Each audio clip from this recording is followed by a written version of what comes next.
അപ്പോൾ ഇന്ന് പാക്കേജിൻ്റെ 9ാമത്തെ ദിവസമാണ്, ഇന്ന് ലാസ്റ്റാണ്. ഇന്ന് അവരെ കൊണ്ട് ഡ്രോപ്പ് ചെയ്യണം എയർപോർട്ടിൽ. അപ്പം ഞാൻ രാവിലെ എഴുന്നേറ്റു. ഇപ്പം അവിടെയുള്ള ചേട്ടന്മാരൊക്കെ വണ്ടി കഴുകുമായിരുന്നു. അപ്പോൾ ഞാനിത് ഫുഡ് കഴിക്കാൻ വരുന്ന കടയാണ് കേട്ടോ. ഇവിടെ നല്ല ഇഡ്ഡലിയൊക്കെ കിട്ടും. ഒരു ഇക്കട കടയാണ്. അപ്പം നേരത്തെ ഇവിടെ താമസിച്ചുകൊണ്ട് പാർക്കിംഗ് കിടന്നുകൊണ്ടിരുന്നപ്പോൾ ഇവിടെ തന്നെയാണ് കഴിക്കുന്നത് കേട്ടോ. ഞാൻ രാവിലെ ഇഡ്ഡലിയാണ് പറഞ്ഞത്. ഇഡ്ഡലിയും ചമ്മന്തിയും സാമ്പാറും ഉണ്ടായിരുന്നു. അങ്ങനെ അജയൻ ചേട്ടൻ്റെ നിന്ന് ഒരു വെള്ളമൊക്കെ മേടിച്ചിട്ട് അവിടെ ചായ കിട്ടിയില്ലായിരുന്നു, കാരണം ഗ്യാസിൻ്റെ ഷോർട്ടേജ് കൊണ്ട്. അങ്ങനെ വേറൊരു കടയിൽ നിന്ന് ചായ കുടിച്ചു. ഇനി നേരെ അവരെ പിക്ക് ചെയ്യാൻ വേണ്ടി പോകണം കേട്ടോ. പിക്ക് ചെയ്യാൻ പോകുന്ന സമയത്ത് കുറച്ച് ഡിലേ ഉണ്ടായിരുന്നു. അങ്ങനെ ഇതുണ്ടോ, ഇത് ഫ്ലൈറ്റ് പോകുന്നതാണ്. ഞാൻ എയർപോർട്ടിൻ്റെ അടുത്ത് തന്നെയുള്ളത്. അപ്പോൾ ഇവിടുന്ന് ഒരു 4 കിലോമീറ്റർ പോയി കഴിഞ്ഞാൽ ഹോട്ടലിലെത്തും. അങ്ങനെ ഞാൻ ഹോട്ടലിൽ എത്താറായി. ഇതായിരുന്നു ഹോട്ടൽ കേട്ടോ. എസാം ആ ഹോട്ടലിൻ്റെ പേര്. ഇന്നലെ ഞാനിട്ട വീഡിയോയ്ക്കകത്തുണ്ടായിരുന്നു. അപ്പം നല്ല ചൂടായിരുന്നു. അപ്പോൾ ഏകദേശം 12:30 ആകുമ്പോൾ ഇറങ്ങി വരാമെന്നാണ് അവർ പറഞ്ഞത്. അപ്പം ഇപ്പോൾ സമയം 12 മണിയായി. അപ്പം ഞാൻ വണ്ടിയൊക്കെ പാർക്ക് ചെയ്തിട്ട് വെയിറ്റിംഗ് ആയിരുന്നു. നല്ല ചൂടുണ്ടായിരുന്നു കേട്ടോ. അങ്ങനെ ഇതിൻ്റെ മണ്ടയിൽ കൂടെയാണ് കേട്ടോ ഫ്ലൈറ്റ് പോകുന്നത്.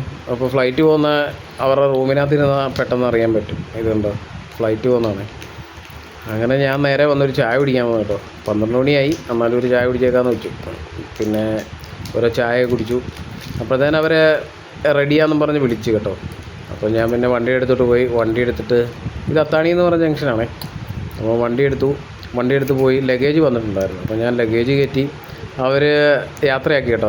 ഇതാണ് നമ്മുടെ ഗസ്റ്റ്. അപ്പോൾ അവരെനിക്ക് ഒരു 2000 രൂപ ടിപ്പൊക്കെ തന്നായിരുന്നു കേട്ടോ. അപ്പം 2000 രൂപ അവർ ടിപ്പൊക്കെ തന്നു. അവർ ഭയങ്കര ഹാപ്പിയായിരുന്നു. എൻ്റെ സർവീസ് അവർക്ക് ഇഷ്ടപ്പെട്ടു. അങ്ങനെ ഞാൻ എയർപോർട്ടിൻ്റെ പുറത്തോട്ട് ഇറങ്ങണം. ഇനിയും 15ഓ 16ഓ ആയിരിക്കും ട്രിപ്പ് വരുന്നത്. അപ്പോൾ അറിയത്തില്ല.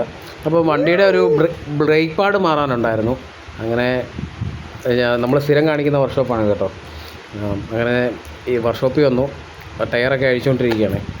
അപ്പം ബ്രേക്ക് പാഡ് മാറി. ബ്രേക്ക് പാഡ് ഫുള്ള് തീർന്നിട്ടില്ലായിരുന്നു, എന്നാലും ഞാൻ മാറിയേക്കാൻ പറഞ്ഞു. പിന്നെ ബ്രേക്ക് പാഡ് മാറിയിട്ട് നേരെ ഫുഡ് കഴിക്കാനാണ് പോകുന്നത് കേട്ടോ. അപ്പോൾ ഇവിടെ അങ്കമാലി മാങ്ങാക്കറി കൂട്ടി കഴിക്കുന്ന ഊണുണ്ട്. അപ്പോൾ ഇവിടെയാണ് നല്ല തിരക്കായിരുന്നു. അപ്പോൾ ഞാനൊരു മീനും ഒരു ഊണും പറഞ്ഞു. അപ്പോൾ ചിക്കൻ കറി അതിനകത്തൂടെ ഒഴിച്ച് തരും കേട്ടോ. അപ്പോൾ ചിക്കൻ കറി ഉണ്ടായിരുന്നു. ചിക്കൻ കറി കോംപ്ലിമെൻ്ററി കേട്ടോ. അപ്പം പിന്നെ ഒരു ടയർ നൂല് തെളിഞ്ഞിരിപ്പുണ്ടായിരുന്നു. അപ്പോൾ ആ ടയറും മാറി. ഇനി ഞാൻ വീട്ടിലോട്ടാണ് പോകുന്നത്. അപ്പം പമ്പിൽ കയറി കുറച്ച് ഡീസലും അടിച്ചു. ഇനി നേരെ വീട്ടിലേക്കാണ് പോകുന്നത്. അപ്പോൾ ഏകദേശം കാലടി കഴിഞ്ഞു കേട്ടോ. കാലടി കഴിഞ്ഞപ്പം ചെറിയ ബ്ലോക്ക് ഉണ്ടായിരുന്നു. എന്നാലും ഇപ്പോൾ സമയം ഏകദേശം 3 മണിയായിട്ടുണ്ട്. അതുകൊണ്ടാണ് ഞാൻ മൂവാറ്റുപുഴ എത്തി കേട്ടോ. അപ്പോൾ ഇതാണ് മൂവാറ്റുപുഴ. അപ്പോൾ ലെഫ്റ്റ് പോയ കുമളിയാണ് കേട്ടോ. അങ്ങനെ ഞാൻ എരുമേലി എത്തി. കുറച്ച് മീൻ മേടിച്ചു. മീനില്ലെന്ന് വീട്ടിൽ നിന്ന് വിളിച്ചു പറഞ്ഞു. അങ്ങനെ കുറച്ച് പച്ചക്കറി മേടിച്ചു കേട്ടോ.